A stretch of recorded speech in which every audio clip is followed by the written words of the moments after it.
Yes, a lot of businesses will close. A lot of people will realize they're not cut out for entrepreneurship. A lot of people will lose a lot of money. But what happens is that the cream rises to the top.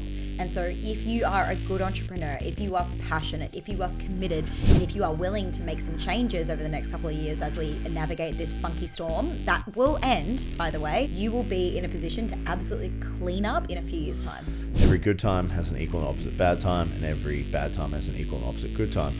Every period of high and great prosperity will be followed by a period of low and bad prosperity.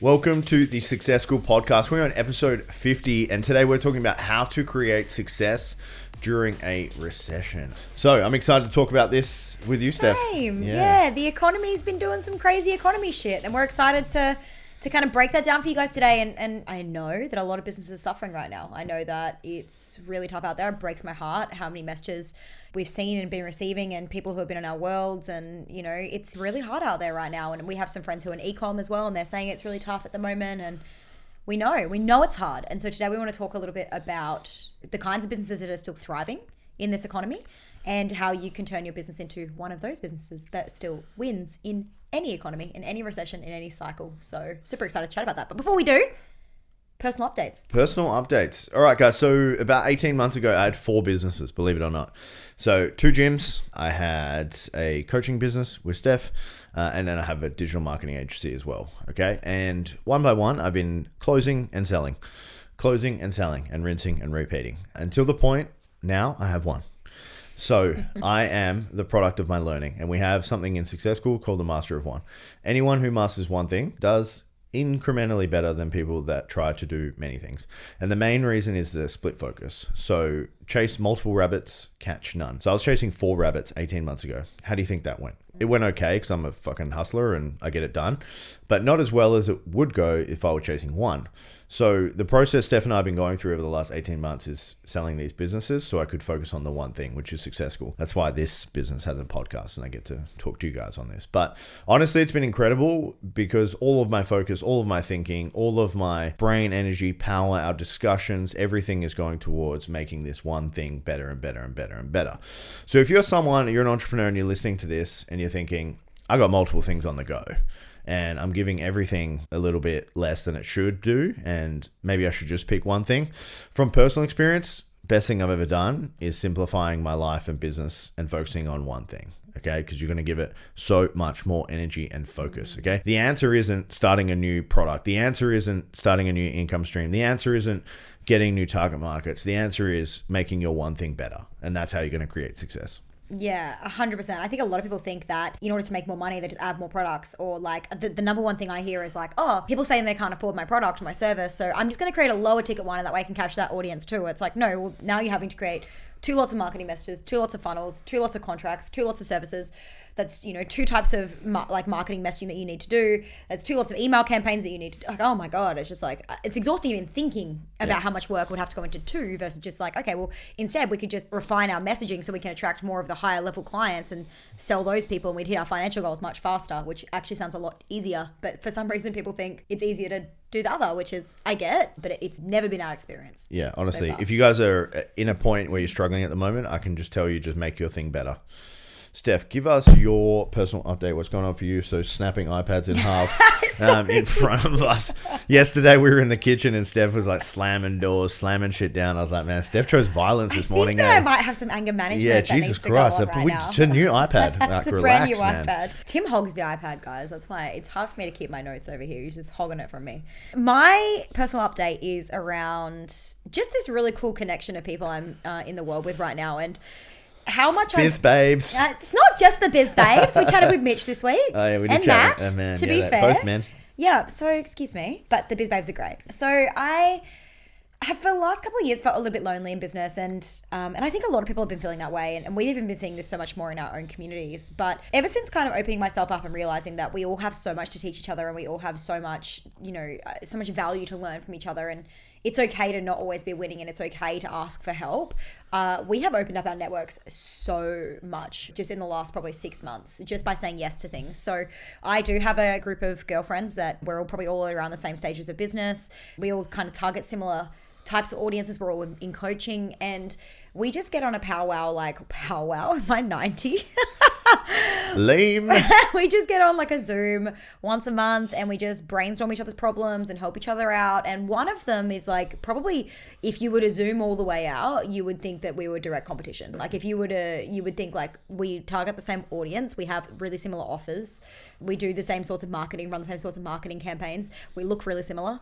You could say that we are at some level competition, but it just doesn't feel that way. And they're also a husband-wife duo, and we help them out and they help us out, and it's just been really beautiful. And it kind of just, reminds me that like, guys, like the people at the top are collaborating, and there's really no such thing as competition. Like we really don't see it, we really don't feel it. And we're seeing that so much more even with Success School. The last couple of months, we've seen so many of the women the humans in Success School just creating, little mini groups where they're going and they're doing little brainstorming sessions and stuff, because everybody just wants to learn from everybody else. And I think that if we can help each other more as entrepreneurs to just brainstorm and have thoughts without seeing each other as competition, and without feeling like you need to be this professional person that's got all perfect all the time, you just get so much more growth so much faster. And so one of the things we've been doing in Success School is doing some brainstorming calls. So we've been inviting people into brainstorm calls, and they've just been like, we have some really incredible, some of Australia's best entrepreneurs in our program. And so getting everyone's perspectives on, the problems, it's just been phenomenal. It's been so cool, and we've been really loving it. Yeah, so it's kind of a off topic, but we've been having a few discussions about this. So we have a couple of our clients that are like a little bit scared to say when they're struggling in our group, which is super interesting to us. But I feel like if you don't tell people you're struggling, you never really get the support that you need. Not that you have to be public with it, but if you live this entire sheltered life, like everything's all good all the time and I don't have any issues and everything's all good, you're probably not going to move forward. I think it's when you admit that you need help with certain things, that's when you create certain growth. So I just kind of wanted to, I don't know if we need to spitball this, Steph, or like what's kind of going on with it, but why do you think people are scared to like share where they're at, what they're struggling with, etc. in business? This actually leads perfectly into today's topic, because one of the reasons that we have had this come up a little bit the last couple of weeks in Success School has been that like the economy is like shit has it changed. Like people's buying behaviors have changed. Like we're seeing a huge downturn in consumer spending. There is a lot of stuff that's happening right now in the world that has meant, and there's a lot of more people getting into entrepreneurship. There's a lot more competition, and there's a lot less consumer money. And so we are seeing a bit of a change in the tide. And so we have had a couple of clients reach out being like, I feel like things have gotten really tough. And the reason that they don't want to ask for help publicly, so they're coming to us and they're still asking for help, which we love. So thank you so much for just doing that. But the thing is that they're doing it privately instead of publicly, like in our group. And one thing I've had to go back to all of them, it's only been like 2 people, but one thing I've had to go back to these 2 people and say has been like, guys, what you're experiencing right now, every entrepreneur experiences. Yeah. Like recession or no recession. There are months in business where you have lower cash months. Like that's business. Like, hi, welcome to business. I was talking to Tim this morning about. Yeah, it's not up. It's not all the time. It's not up all the time. Like we went past a jet ski store today, and I said to Tim, I was like, "Gosh, they must really not sell many jet skis in winter. Like it's seasonal. That makes sense." And they just have adjusted their business model to allow for that seasonality. And same with car tinting. One of our friends owns a car tinting business, and he was like, "Yeah, like it's a lot quieter in winter than it is in summer." And I was like, "Oh, that makes so much sense." Like businesses have down periods, guys. Like this is normal. But what these women are doing, what these people, what everybody I think does, especially in the startup phase, is you think because your business is having a downturn, you are a failure. And you're attaching those 2 things together without realizing that like every single entrepreneur, us included, has months or weeks where things don't track as well as you expect them to. And that's business, not you being a failure. That's just part of the game. So, Tim, after touching on that, if somebody is experiencing some maybe hardship right now in their business because of what might be happening in the economy, can you give us a bit of an update? We don't watch the news. We don't read too many of the, the media outlets of what's happening right now. But can you, in your own words, kind of give us a bit of an update on what's happening with the world, with recession, with money, with our economy from your perspective and what we're hearing right now? Yeah, so a couple things here. Steph and I did some mentoring with a billionaire a couple of years ago, and he was great because he had a very high-level view of the economy, what's happening in the world, the economic cycles, etc. And if you're an economist listening to this, maybe switch off. I'm going to completely butcher this, but I'll give you the Tim Frey version of what's happening. If you have an economist and you're listening to this, please reach out. We would love to speak to you. So, like a bit of a high-level concept here, but, you know, there's a theory of the polarity of the universe. So every good time has an equal and opposite bad time, and every bad time has an equal and opposite good time. Every period of high and great prosperity will be followed by a period of low and bad prosperity. And the economy, the housing market, the share market, gold, silver, all of these things all happen in this cyclical cycles, okay? So it's 12, 18, 24 years, whatever it is, but everything is in this cycle, okay? And at some points in the cycle, it's at the highest it's ever going to be, and then some points, it's the lowest it's ever going to be.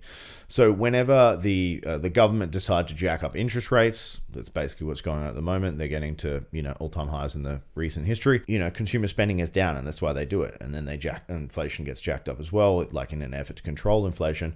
And then we have these periods now where, like, less people are spending money. So people are only spending money on the things they think they should be. Certain industries are getting killed, and then it's just becoming generally harder and there's more competition.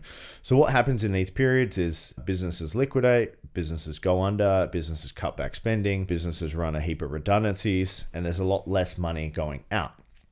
But where this has gone wrong in the last couple of years is everyone had this great time during COVID. It was like amazing. So we were like, sweet, we're locked in. Basically, interest rates were at zero. You're getting free money. Everyone's getting houses. Everyone's attempting to get a house. And then, you know, the government are kicking the can down the road in terms of economic prosperity. They're making it harder, and they're basically not facing the problems head on. And what happens is eventually someone needs to pay the bill for the economy and the government, and we're in this situation right now where they're making things very hard. And the downstream effect on that is we're having great economical uncertainty times, and times are very tough financially out there, and only the strong survive. So Steph, did that answer your question? I mean, wow. Like I feel like I got an economics lesson there. But yeah, and I think, guys, like, times are tough right now. But we're not here to perpetuate that, because we don't like to focus on what's not working. We like to focus on solutions over problems. And there are a couple of things, like there are a lot of businesses, and if you go looking for them, you will find them. A lot of businesses are doing really well right now. We're doing really well right now. You know, we have a couple of, like, heaps of our clients are absolutely crushing at the moment in different industries and niches. Like, I think that when these times come, what it allows us to do is, like, yes, a lot of businesses will close. A lot of people will realize they're not cut out for entrepreneurship. A lot of people will lose a lot of money. But what happens is that the cream rises to the top. And so if you are a good entrepreneur, if you are passionate, if you are committed, and if you are willing to make some changes over the next couple of years as we navigate this funky storm, that will end, by the way, you will be in a position to absolutely clean up in a few years' time. Steph, I just want a little bit of a mindset advice here for, you know, let's say we got a small business owner, they're doing all right, they're making some money, sales have really dropped off, and business has gone down in the last couple of months. What kind of advice would you give them from, like, a mindset perspective? What should they be thinking about? So entrepreneurship is, like, basically a game of resilience. Yeah. It really is. It is honestly the hardest thing you'll ever do. And it's so easy to say that from sitting here, because sitting here today, I would say that it was the hardest thing I've ever done, but I would do it again in a heartbeat to sit here again today. But that doesn't mean that we haven't had such extreme pain. We've had so much extreme pain over the last 8 years as we've learned to navigate this stuff. You know, a low sales month for me 3 or 4 or 5 years ago would have sent me into a month-long spiral of hating myself and hating my business and thinking I'm not cut out for it and feeding all of the ego fears that I had, right? Whereas now, a bad month, I'm like, it's just, you know, not as good as the rest of the months, and next month will be better, and it just is an indication we need to fix something, like, and let's go fix that thing. And it's just so unemotional. It's crazy how unemotional we can get now about these sorts of problems. So from a mindset perspective, like, you've got to start running this like you're running a massive company, like a CEO. You know, you can't go home and cry because of a bad week or a bad day or a bad month. Like, you've got to hold the ship together. You've got to rally the troops. You've got to get everyone excited. You don't want people freaking out on, you know, the shop floor. You don't want people freaking out in the office. You don't want people mass quitting because they're terrified the business is going to go under. You don't want people having uncertainty in your brand. You need to rally the fuck together and make some huge changes and pivot and weather this storm and come out on top. And the energy and the mentality that you need to get into in this phase is like, I can fucking do this, and I am not going to let this thing like get the better of me. And like, I saw a really cool quote from Layla Hormozi today that said, everything that you do is just part of your story, and you get to choose from this point right now, how do you want this story to be told? And I think that that's so powerful, because if you're going through a really hard moment in your business, you need to start thinking about like, does the story end here? Like, do I go, and then she went away and she gave up and she got a day job? Or does the story become, and she navigated that storm and she told herself that she could fucking do it, and then she showed up and she got it done, and now she's here and everyone wants to have what she's got, you know? And like, this gets to be a defining, pivotal moment in your hero's journey. Yeah, I just want to touch on essentially that everything you ever do in business will stop working at some point, okay? So you kind of need to take the mindset that you're adaptable, you're flexible, you're willing to change, you're willing to learn, and you're willing to try new stuff. And a funny saying, Steph and I only heard this recently, probably in the last 6 months, don't die on a hill. And what that means is don't get so attached to your one thing that you think is the way that you're going to build your business forever. And as we've seen, we're going to give an example here, and we say this all the time, we joke about it in private, don't die on the Instagram hill. And it's really common in the small business, biz babe world that everyone thinks Instagram is the sliced bread when it comes to getting new clients and building your business. And if anyone's seen what the latest algorithm changes, reach is down. Okay, and you can say what you want about posting better content and value and all those types of things. Reach is down, which means you're reaching less customers, which means you're reaching less sales. And for anyone that's built their business entirely on that, they are suffering right now because they are dying on the Instagram hill. And Steph and I always say you want to build the skills so you can transfer to any platform. Okay, so that's email, that's TikTok, that's Facebook, that's networking, that's outreaching, whatever it is. If you know copywriting and you know persuasive language, you can fucking dominate on any platform. Okay, it doesn't have to just be Instagram. So you need to be adaptable and you need to be flexible in business if you want massive success in it. Yeah, I think that the other thing to add to that is just around the identity. Don't get so wrapped up in the label, right? So let's say Tim just sold his gym, which is amazing and so incredible. And now he's a business coach, which is a label. But we would never ever be like, oh, he's just a business coach and that's all we can do now for the rest of our lives. Like, he's still a fitness guy. He's still a fitness bro. He's still a crypto bro. He's still got like all these other little hats. Gun bro. He's got all these other tools with Tim, all the things, right? Like, guys, you have so many identities. Like, don't get so wrapped up in like, if you're an Instagram coach as an example, like you might want to look at potentially pivoting, because like what you do on Instagram is just marketing on Instagram. You could do marketing on other platforms and you can learn those platforms too. And then if you can teach multiple platforms, that's going to help you to be able to pivot at any point, anytime, to be able to generate new clients and more money and to be able to be a little bit more flexible in your approach. And so we're going to go through some of these tactics and tips very shortly on how to get out of the funk of the economic cycle right now. And if you're a small business owner, exactly some tactics and strategies that you could implement now, today, over the next few weeks to get some runs on the board again. Because honestly, but the biggest thing before we dive into this, the biggest thing that I can say is please stop attaching your business results to you, okay? So you really need to detach from business. It's not like my business is having a bad month, therefore I am a failure. And the way that you will know that you are doing this is because you will feel shamed and embarrassed to tell people that you're having bad things happen in your business.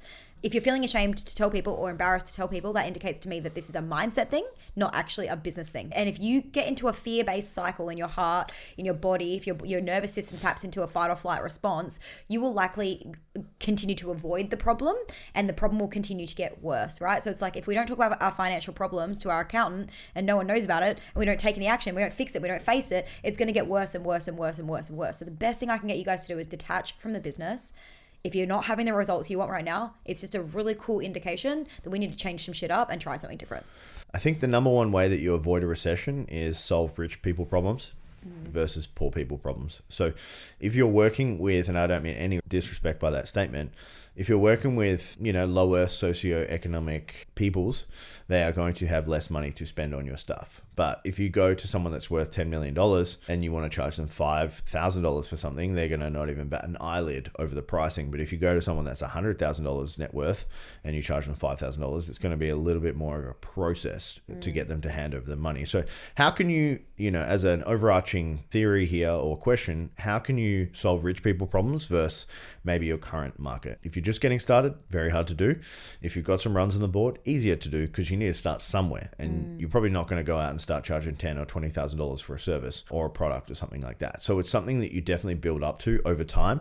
But if you don't put in that time in business, if you don't get the 5, 6, 7, 8, 10 years under your belt, it's going to be really hard to start solving rich people problems. So you have to start somewhere. Alrighty, Steph, and this is probably one for you. So what are the characteristics of business owners who survive recessions? The number one characteristic of somebody who survives a recession is, well, two things, but I would say they're resilient. Like, guys, you have to be so resilient. Like, and that's not to say that you can't feel the emotion. Like, yeah, have a cry, get frustrated, throw an iPad on the floor, whatever it is that you need to do to be like frustrated and hurt and disappointed and whatever, but then move on from it really quickly. Like, okay, so I'm feeling pain. I need to get myself out of pain, which requires action. So just know that the thing that is the gateway to your pleasure that you are trying to experience is to make a change. And so, the first thing you have to do is be resilient. The second thing you have to do is be highly open to all suggestions on pivots and change and be willing to take massive action.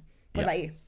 Yeah, I think that's the main one, is just resilience. I think you're just going to get kicked in the balls, like literally daily in business. And like, are you going to develop steel balls or are they going to be soft forever? So the more times you get kicked in the nuts, the harder it gets to get kicked in the nuts. And I feel like Steph and I, especially me, I've been kicked in the nuts so many times that I don't even feel it anymore.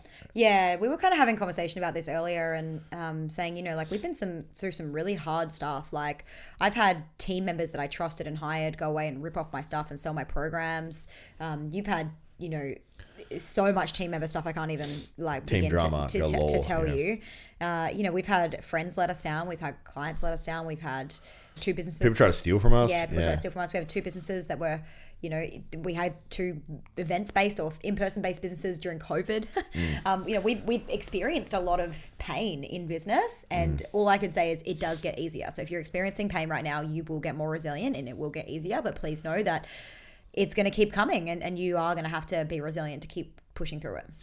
All right, we're going to get into 10 things a business owner can do to survive a recession. Before we get into this, I've got to say, if you hear this and do nothing, you're not going to survive a recession. You have to take action with this list. If you're listening to this and you're serious about business and your business isn't going as well as it should be, I'd be doing every single one of these things and I'd be going as hard as possible, okay? Like we've talked about in the previous episode of passive income, you have to work. Okay, you have to do the work, and if you don't do the work, no success will come to you. So Steph and I are going to go one for one on these, and we'll give you a brief strategy on how to do it. So I'll start out. So first one is networking. And when I say networking, I don't just mean like going to a networking event once a year. Okay, I mean once a month, once every 2 weeks, catch up for coffee, whatever you got to do. I mean catching up with people regularly, and this is ideal clients, this is peers, this is colleagues, maybe this is competition, whatever that is. But you want to be creating interpersonal connections with people regularly, because you just don't know what that is going to lead and bring. And it might seem like a waste of time, like going for a coffee with someone or jumping on Zoom or whatever it is, but people appreciate it. Energy gets passed between people, and energy is one of the main currencies in business. If you show that you are valuing someone else's time by catching up with them, providing value, having a chat, having a talk, doing some, off the books counseling type thing, the people really appreciate that. And I think like Steph's done this really well, where she goes to networking events, she meets hundreds of women, all the time, and she's getting her name out there, face out there. And I could honestly say from Steph's point of view, like some of her most successful times have been when she is doing the most networking. Yeah, absolutely. And like all of our clients that do networking crush as well. Tim, just a really quick question on this.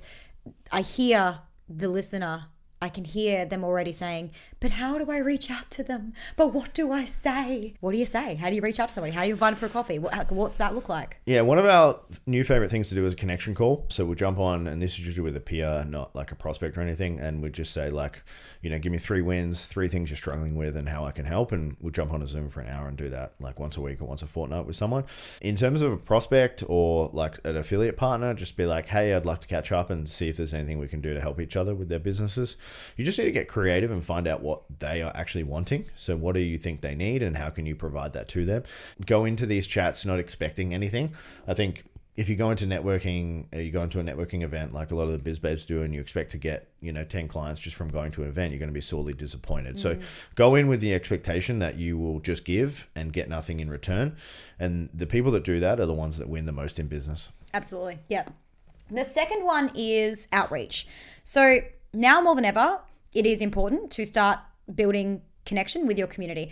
You'll notice that our first 2 points are all about talking to people because guys, you cannot just sit behind your laptop and on your Instagram and just like wait for people to come and find you and hope that one of the reels that you've made hits an algorithm right and you suddenly get to make millions of dollars. Like that's not how business works. Like your net worth is your network. And so we have such an incredible network now that every time we have a problem, we know exactly who to go to and exactly who can solve it. And we get it solved instantly. Like 30 minutes. Within 30 minutes. Like we're like, oh, we want to drive some ads to our podcast. We like reach out to somebody. We jumped on a Zoom call. Now we have an entire strategy built out. It was completely for free, all for a connection call. We were like, whenever you need something in return, just let us know. We'll be super happy to help you.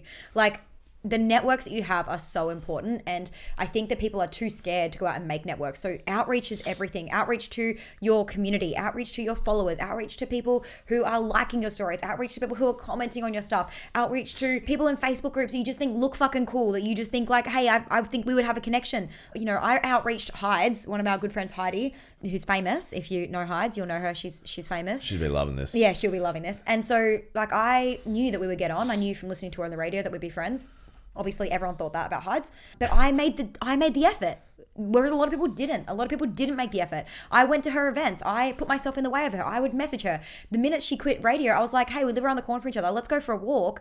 This is really big for you. You must be feeling really big emotions. Let's go chat it out. And she said that was one of her most memorable moments with me because I gave a fuck when no one else did. And like now we're best friends and we help each other out so much. She's just got some PR for us. Yeah. We don't even pay her for it. Like she's so generous and so awesome. And it all starts from building relationships. And that starts with outreach. Guys, you have to talk to people. All right, the third point here is improve your product or service. And I know that's very vague, but honestly, like it's probably in a couple of the points in the previous podcast, guys, you can go and try to make a new service, a product, or offering, or whatever it is, but you could just improve the one you've got. So how can you improve the customer service? How can you improve the client experience? How can you get them better results? How can you get them more happy with what you do? Like there are just 4 points there where you could probably list off 100 things on each and go and implement. And if you think about every 1% change that you improve or implement, that has like a massive downstream and knock-on effect, okay? And even if you talk about this from like a digital marketing point of view, it's like, can you improve the headline on your website? Can you improve the subheadline? Can you improve the benefits? Can you improve the buttons? Literally, you could go through your website, and that's just one part of your business that you could go through and improve the conversion rates on that. And that's going to have a huge downstream effect on your business. So a lot of the times, as entrepreneurs, we get the MVP, so minimum viable product or minimum viable service. And everyone just kind of runs out and they're like, I'm going to build this thing, it's done. And then cool, thumbs up, everyone's happy. And then they start selling it. And then their business turns into a massive sales and marketing machine, which we've seen hundreds of times over, when it should actually just be a customer service machine or a product machine where they're trying to build the best possible product, which literally in Success School we do every single week. It's like, how can we add something that's going to make our clients' lives easier? How can we improve the onboarding? How can we improve their showing up? How can we improve the results? So like, you know, us versus other coaching programs that are sales and marketing machines, and all they're trying to do is sell more people into it. Whereas we've taken the other option and we're still growing through recessions because we give a fuck about our clients and we're trying to make our service and product better and better and better. Yeah, we record a new module, I'd say like every 2 weeks, like or update one, yeah. Like update one, you know, like we'll go, okay, well, maybe it wasn't clear enough, or maybe we could get better results if we try this, or we've just tested this and now we're going to update it because this is now working. And so we're constantly updating our stuff. The next one is to create better offers. Now, I'm going to just talk about this from one perspective, and that is very similar to what Tim was just saying, but in order to create a better offer, you probably have to solve more problems. And this might require you to generate a new skill set. So, for example, I was just saying before about one of our clients who, in the last episode I was talking about this, she has a business where she helps people build out Kajabi courses. Something else that she could now potentially solve, or as an add-on or as an additional product to be able to continue to sell to people, is she could do Kajabi websites. She could do Kajabi CRM setups. She could do like low ticket courses. She could do webinar funnels for people. She could do, there's so many different problems that she could solve within that aren't just the course build phase that Kajabi offers, which is awesome. And it's like, how can you just improve your offer? How can you just make better offers? Like, it's going to take her team an extra, whatever, a couple of days to build out a Kajabi website. But if she can make an extra $5,000 in a couple of days, it's probably really worth it. But it's also going to be a one-stop shop for the client because now they're getting all of their problems solved in one spot. So if you guys, if you're a social media manager, as an example, one thing that I'd like recommend adding on right now for you guys is like do a Reels day. Like go and record people, go and do B-roll days and record B-roll for your clients. Like that's a really easy add-on. It solves a problem that they're not being able to get to, it solves you a problem too, because you're going to have heaps of content to be able to create for them as a social media manager. But how can you make a better offer and include more stuff? Like every single time Tim and I, want to make extra sales, or we want to bring somebody else into Success School, we want to, get people excited about, when you sell the same thing every week for years, you have to get really creative about the ways in which you invite people in. And so you'll regularly see us like running cool shit. Like here's a free marketing audit, or if you sign up now, you get a free one-to-one with Tim, or if you do this, or if you do that. Like in this day and age, you've got to be constantly improving and making your offers better, making your products better, and solving more problems for people. The more problems you can solve for people in a faster, shorter period of time, the more money that you will make. All right, our fifth way, guys, is ask for referrals. And I find this one is so severely underdone in the business world that no one actually does it. So what you want to do is just get a list of all your clients, and Mike Malkowitz created a process called essentially finding out your seed clients, and that's you plant seeds and you basically make pumpkins that way. So he finds the best seeds or the best clients, and what you want to do is you want to list out all your clients that you fucking love working with, like 1 to 20, and then you want to list out your clients that pay you the most money, 1 to 20, and then you want to look for the commonality between the two, and then you're going to pick your best 10. Then you want to reach out to them. And you want to say something like, hey, Steph, I've really loved helping you with growing your business. And, we've added an extra 20K a month to your revenue.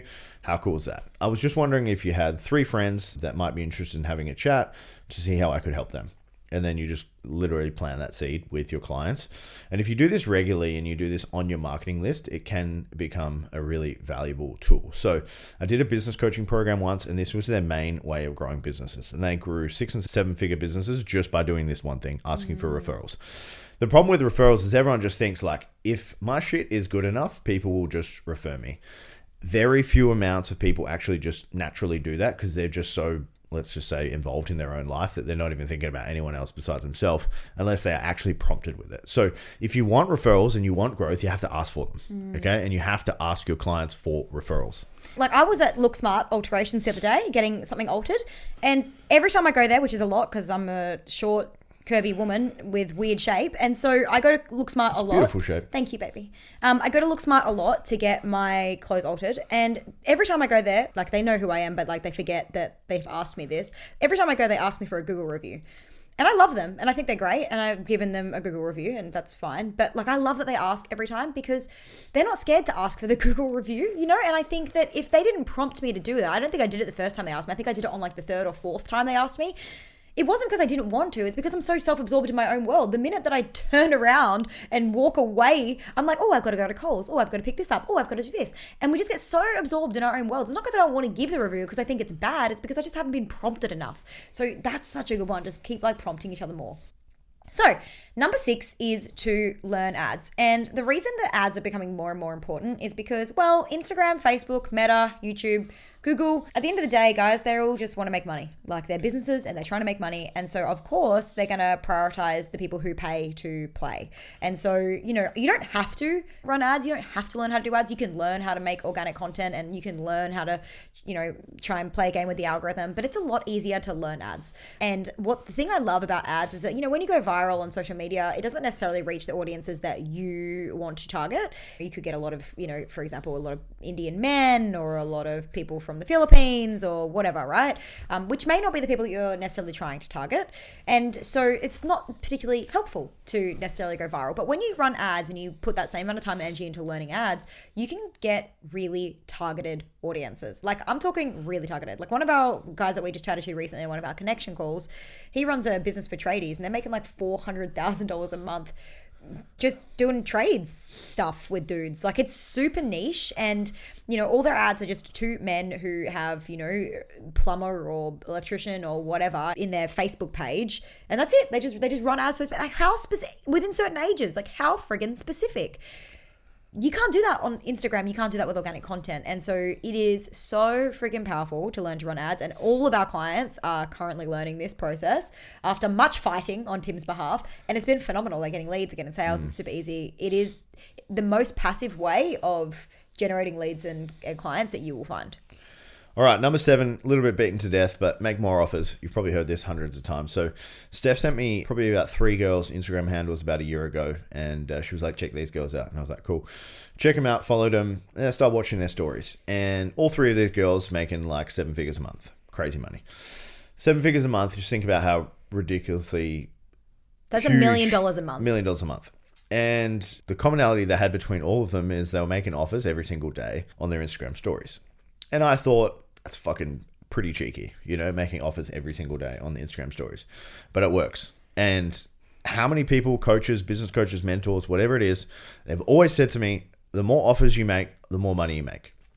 Case in point, we know 3 girls making $1 million a month selling on stories because they're making new offers every single day. So maybe they're doing a high ticket, maybe they're doing low ticket, maybe they're doing one-on-one, like whatever it is. But the key point here is you need to make more offers. So Steph and I did this last week. We started making offers in our story. What do you know? Have a guess what happened. We got calls booked, okay? I made an offer in email, got 6 calls booked. I made an offer on my story, as Steph did too. We got a couple calls booked. Our KPI is 10 calls booked a week.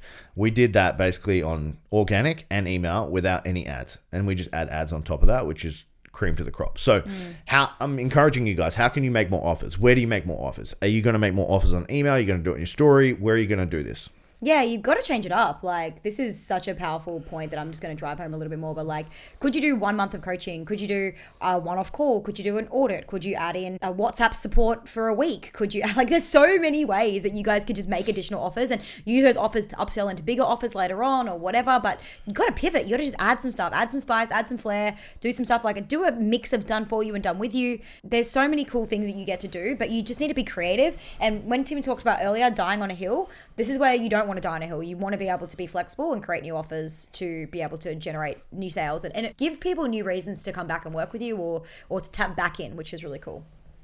Number 8, this has always served me so well, but it's just basically give more. So I have done this forever. Whenever sales have been low, whenever lead gen has been slow, whenever things have felt tricky and tough for me in business, the first thing that I will do is go and create something that is of insane value for free. That could be a mini course. That might be a masterclass. Our masterclasses are high value. Like, we don't hold a lot back. That might be, a webinar. That might be a challenge. That might be an in-person, day. That might be whatever. But I will provide some sort of free or really massively high value something or other, because one, it fucking feels good. Like, I got into business and I got into this type of business because I want people to win, and I get more momentum when people are winning because I'm so tapped into my purpose. I'm so tapped into what I'm passionate about, but also because if I help someone win, what do you think they're going to do? They're going to rave about me. They're going to tell someone. They're going to tell their friend. They're going to be like, oh my God, check this out. And when they are ready, you are going to be the person they come and buy from because you helped them so much. So if you're in a lull right now, if you're finding it tough right now, tap back into like what got you lit up in the first place. What can you give? What can you show up and provide? If people are struggling in the economy right now, how can you give back and know that that will return a dividend as well over time and later on? But that's not the reason why you do it, but it will help. All right, guys, point 9 is focus on your profitability, okay? Really overdone in the business world, but, I want you to print out your P&L, have a look at your bank statement. The way I like to do it very tactically is I print out my bank statement, like literally print it out on ink and paper, and I go through and just highlight anything that looks a little bit weird or could be reduced. So then once I highlight some stuff that could be reduced or look a little weird, I ask myself, can I get more value out of it? That's the first thing. So every dollar I spend, I want to get at least 2 times ROI in terms of value. So if I'm spending $100 a month on an email marketing software, am I making $200 a month from it? Obviously, yes, because email marketing software is cheap as shit and high value if you have an email list. So I print out, I go through, I find anything that could be optimized, could be improved, or could be reduced. Okay. A lot of the times it's me underutilizing the value of the thing versus actually cutting it. There'd be like little things like tech subscription services that are a little bit expensive, or CRMs or something like that. But you can go through and increase the profitability of your service. Sometimes the greatest business and the hardest business decisions you ever make are the hardest decisions. And what I mean by that is maybe firing a team member, replacing them with a new team member that provides more ROI, cutting hours, cutting processes, cutting procedures, doing an 80-20 on all the business activities. Anything that you are doing in business can be looked at, can be refined, can be reviewed. And that in the end does increase the profitability of your business. And at the end of the day, it's not about revenue, it's about profit. And there are so many gurus and mentors out there spouting this 7-figure shit that are making no figures profit. Okay. And the name of the game here is you got to make profit. Money in the bank, baby. The last one, there's one written down. I'm actually going to change it because the one I'm going to give you as the last one, guys, is if you have a mentor, if you are part of a coaching container, if you have a coach, now is the time to ask for help. We even have people who apply for Success School who, you know, are still in current coaching containers with other coaches. And they're like, yeah, I'm just not getting what I need from this coach. And I'm like, cool. Have you asked? Like, have you really gone and asked? The amount of times, like when shit hits the fan in our business, we're the first people who are onto our coaches being like, we need you. We're open to anything. Give me what you got. Let's fix it. Let's do it. Let's do it. Like, we're straight onto it. Like, don't slink back. Like, guys, if you're having a hard time right now, don't hide. Don't, you know, make that mean something about you, that you're a failure, blah, blah, blah, and hide from it. You know, don't check out and not do work for a week. Don't sweep it under the rug like it's not a big deal. Like, you are paying people, whether it's us or other coaches or mentors that you're paying to be part of, ask for what you need. And don't go in with this mindset of like, they're not going to be able to help me, or I don't know how to get any support. Like, go in there being like, I'm going to be so open-minded because I'm willing to do what it takes to change this and turn the situation around. And I can guarantee you that you signed up with that coach for a reason. They have some pieces of advice. They want to help you win. Like, they really, really do. So the number one piece of advice I would give you here is like, if you're really struggling, like, you got to reach out and ask for help. Like, please stop staying silent. You know, don't try and fix this on your own. The best way to fix this problem is with so many minds and so many people and support systems around you to help you lift you out of this. It's okay to ask for help. It's okay to be supported. And especially if you're paying for it as part of a container that you're part of, please get the support that you need. So Steph wanted to miss this one, but I got to throw it in. It has to be said. So like honestly, the best way to beat the recession is to become the GOAT in your industry. What is a GOAT? GOAT is the greatest of all time. And that's basically just saying like, be the best in your industry. So if you run a VA agency, strive to be the best fucking VA agency. If you're a business coach, strive to be the best business coach. How do you become the best? Okay. You obviously study what the best have done previously in history. You do courses, you do upskilling, you get better results, you do better. So you want your clients to be literally actively raving about you. Like, I get this in fitness and people say this to me all the time. You're the best strength coach I have ever seen. Okay. And that's after trying lots of gyms and people and stuff around the world. I used to get that shit all the time. And the way I developed that is I moved to America. I became a strength coach. I studied everything. I got 2 degrees, 15 certifications, and 15 years experience in it. Okay. So if I wanted to still be a fitness coach, I'd be trying to be the fucking best one possible. I wouldn't just be sitting on my hands, you know, wondering why my business has gone to shit. Quick story for you guys I think you'll enjoy. When I first met Tim, he was obsessed with his business, like obsessed. Like he's obsessed with business now, but it's definitely calmed down a little bit. He was obsessed. And bear in mind, he was making barely any money. I think he probably had 30 or 40 clients, paying $50 a week. You know, once rent and everything came out, there wasn't a lot left. Although we thought we were rich, which is hilarious and so sweet. But every couple of weeks, I'd be like, Tim, what do you want? And he was like, I just want to be the best. I want to be the best strength coach in Australia. I want to be the best strength and conditioning facility in Australia. I want to be the best. And that was his driving force. And when I got into entrepreneurship, I was like, we're going to run the best workshops. All the influencers are going to come to them. They're going to be aesthetic. Everyone's going to come. We're going to get PR.